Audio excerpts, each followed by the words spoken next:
Is former Vice President Joe Biden's electability argument weakening?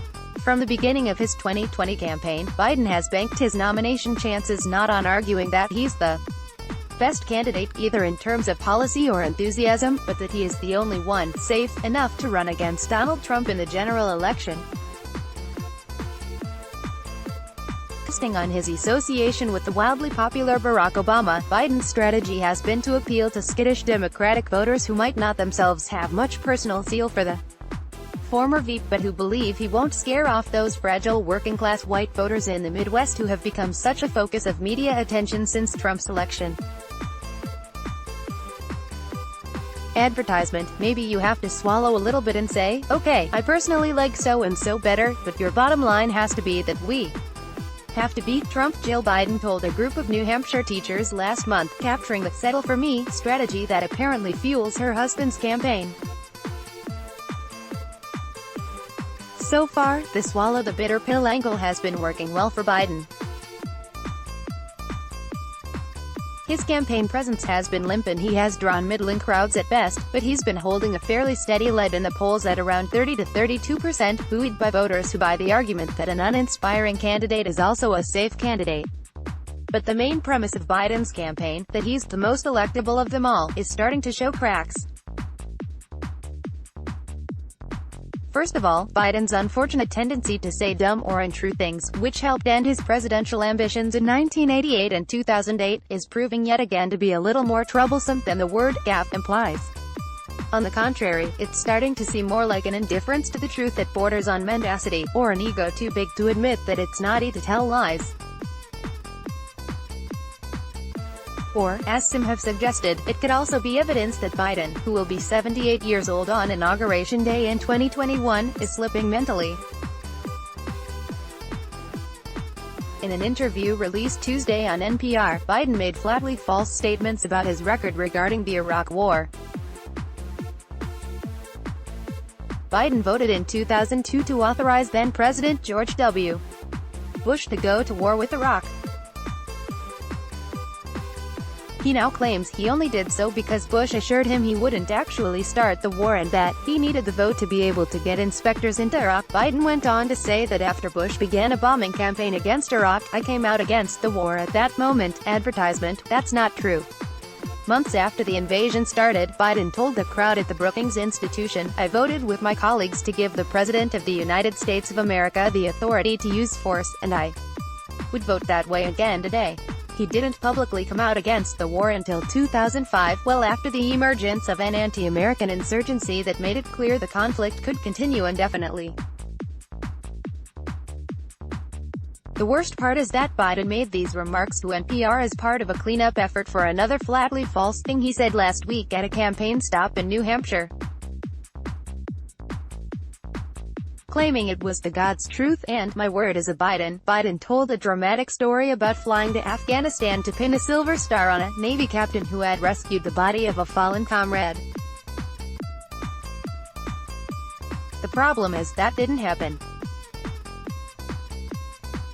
There was an Army specialist who did something similar, and received the Medal of Honor at the White House.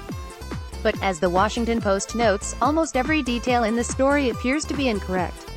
It seems Biden grabbed a few separate experiences in his life and melded them together into one big story that was a lot more dramatic, and also made Biden himself look more heroic than he had been. Rather than apologize for misspeaking, Biden was defiant about his earlier remarks in the NPR interview, saying that the details are irrelevant, and what matters is his judgment. Advertisement. Indeed, that is the issue. Biden's lack of respect for the truth does not speak well of his judgment. He is, after all, trying to become the nominee who will take on Trump, the consummate liar, in a hotly contested presidential campaign. By telling his own fishtails and lies, Biden is handing Trump a gift-wrapped package, a both sides do it narrative that the mainstream media, always eager to appear balanced, will eagerly embrace, thereby undercutting many of the moral arguments against Trump. Trump's incessant lying, he's up to an average of 13 a day, is a real problem for him going into 2020, particularly with the white working-class women who helped push him over the top in 2016 but are starting to get sick of his endless depravity. but those voters could be persuaded to back Trump, however reluctantly, if they get it into their heads that the Democrat is just as bad. And Biden's constant truth-fudging will create that opportunity for Trump. This worked wonders on Hillary Clinton, who was subjected to oversized media coverage of a relatively minor email scandal, which convinced voters that both candidates were hopelessly corrupt and so they might as well let Trump win. It's also possible, of course, that Biden means well and that, as Richard Cohen of The Washington Post argued on Monday, his gaffes continue feeding the impression that he is a touch gaga. Advertisement. This image of Biden as a daft grandpa is starting to embed, as The Onion, the same parody newspaper that helped create Biden's fun Uncle Joe persona, ran a devastating satire. Tuesday headlined, "Help, help, who am I, where am I, who are you people," says Biden in embarrassing campaign gaffe. Democrats still like Biden a lot, and a large part of what they're responding to is the unscripted, off-the-cuff charm that they're not getting from politicians who necessarily know who they're talking to or what year it is, an imaginary Democratic analyst is quoted saying. Needless to say, fears that Biden is old and slipping his gears cuts against his electability argument. Donald Trump has already seized on this, calling Biden Sleepy Joe. Yes, it's entirely possible arguable that Trump, whose lies are peppered with sentence fragments, lost trains of thought and mispronounced words, is also not entirely there. He's only 3 years younger than Biden, but once again, that just sets up at both sides do it, so who really cares, narrative that could propel Trump into a second term. Advertisement. On Wednesday, we saw a sign that Biden's primary firewall built on electability is starting to crumble, as his campaign staff began working to lower expectations of a Biden win in the Iowa caucuses that will kick off the primary season next February. Do I think we have to win Iowa? No, Politico reported a senior campaign official telling reporters, while emphasizing that they think Biden has home field advantage in the New Hampshire primary a week later. That's a nonsensical statement, considering that Biden is from Delaware and his campaign headquarters are in Pennsylvania, hundreds of miles away. If anyone has a home field edge in New Hampshire, it would be Bernie Sanders and Elizabeth Warren, who are both senators from neighboring states. This approach is likely a response to polling that suggests Biden's healthy lead in national polls is significantly narrower in Iowa. Biden struggles in the Hawkeye state, where voters tend to start focusing on the candidates earlier because of its national importance, reflect an uncomfortable possibility for his campaign. The more voters actually pay attention to the race, the more interested they are in voting for someone else. More evidence for that theory is polling data showing that among voters who are paying the most attention to the primary race, Warren is leading by a healthy margin. Advertisement. Biden's team is dismissive of these numbers, with one advisor telling Politico, "The Democratic Party is not Twitter," clearly implying that while Biden does poorly with political junkies, he can coast to victory on the backs of voters who don't follow every twist and turn in the race.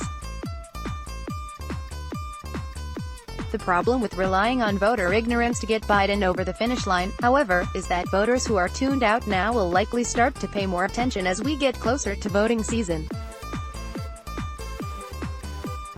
More importantly, it's irresponsible of Biden's campaign to bet on voters nominating him out of ignorance, only to discover during the general election that Biden wasn't nearly as electable as they'd been led to believe. Electability is the quality that matters most to Democratic primary voters, and that's understandable. More than anything else, they want to get Trump out of office next year. But the reality is that Biden, who is betting everything on the premise of his electability, has the most potential pitfalls of any of the competitive candidates in the primary race. Tuned-in voters are starting to see that, and are drifting away from him. The only question is whether enough voters will see the light before it's too late, and Biden has drifted into the nomination, and a possible electoral disaster.